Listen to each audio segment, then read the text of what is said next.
വരും കാലങ്ങളിൽ വിവരസാങ്കേതിക വിദ്യയെ രാഷ്ട്രത്തിന്റെ സൃഷ്ടിപരമായ നിർമ്മിതിക്കായി എങ്ങനെ ഉപയോഗപ്പെടുത്താം എന്നതിലാണ് വിദ്യാർത്ഥികളും അധ്യാപകരും പരിശീലനം നേടേണ്ടതെന്ന് കേന്ദ്രമന്ത്രി ജയന്ത് ചൗധരി പറഞ്ഞു. PMJVK പദ്ധതിയിൽ അമൽ കോളേജ് ക്യാമ്പസിൽ നിർമ്മിച്ച നൈപുണ്യ കോഴ്സുകളുടെ ഉദ്ഘാടനം നിർവഹിക്കുകയായിരുന്നു അദ്ദേഹം. Every department and every educational institution and every professor also needs to start using those AI tools. The impact of AI in education is tremendous. We are already gearing up.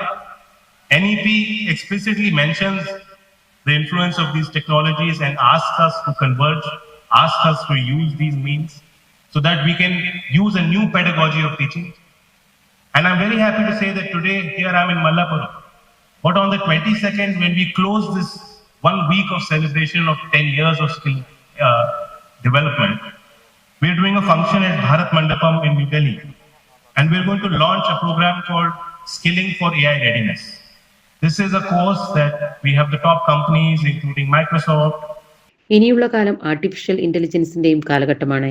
Certificate കൊണ്ട് മാത്രം കാര്യമില്ല. കഴിവുള്ള ആളുകൾക്ക് മാത്രമേ ജോലി നിലനിൽക്കുകയുള്ളൂ. അതുകൊണ്ട് conventional degree കോഴ്സുകൾ ചെയ്യുന്ന കുട്ടികളെല്ലാവരും തന്നെ നൈപുണ്യ കോഴ്സുകളും പരിശീലിക്കണം.